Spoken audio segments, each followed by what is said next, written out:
Hello warriors, welcome to Nandini కే బాత్. స్త్రీ ఈ పదానికి సొసైటీలో గౌరవం ఉంది, అగౌరవం ఉంది.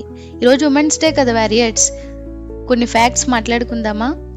మన లైఫ్ని స్టార్ట్ చేయడానికి మనకు అవకాశం ఇచ్చిందే ఒక స్త్రీ. ఆ లైఫ్కి అర్థాన్ని కలిగించేది మళ్ళీ స్త్రీయే. సమాజంలో విమెన్ పాత్ర చాలానే ఉంటుంది. చాలామంది నిరంతరం దీన్ని మైండ్లో పెట్టుకుని వాళ్ళని చాలా రెస్పెక్ట్ఫుల్గా, కేరింగ్గా చూసుకుంటారు. That's really blessed. మన ఇంపార్టెన్స్ని మన వాళ్ళే గుర్తించి మనతో మెలుగుతున్నారంటే మనకి చాలా ప్రశాంతంగా ఉంటుంది కదా.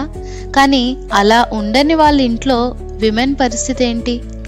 Thyroid issues, PCOD problems, hormonal imbalance, obesity, diabetes, ఇవన్నీ కేవలం శరీరానికి వస్తున్నవి కావు. ఇవి మెయిన్గా మెన్ తెలుసుకోవాలి. మీ ఆడవారు ఆరోగ్యంగా, ఆనందంగా, నవ్వుతూ ఇంట్లో తిరుగుతున్నారా లేదా అనేది మీరే సెల్ఫ్ చెక్ చేసుకోండి. Women are going to the stress borders. అది వాళ్ళకు కూడా తెలీదు, కానీ దానికి కారణం కేవలం వాళ్ళే అని అనుకోకండి. దీనిలో మీకు కూడా షేర్ ఉందని తెలుసుకోండి. ఏళ్ల తరబడి రోజంతా మీకు, మీ పిల్లలకి, ఇంటికి సర్వం అర్పిస్తున్న మీ ఆడవాళ్ళని ఒక్కమారు పట్టించుకోండి.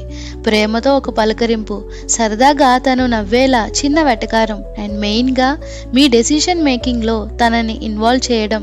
ఇలా తనకి మీ మనసులోనే కాదు, మీ మైండ్లో కూడా స్థానం ఇస్తున్నట్లు తెలిసేలా బిహేవ్ చేయండి. అప్పుడు ఏ రోగాలైనా బాయ్ బాయ్ చెప్పి వెళ్ళిపోతాయి బాస్.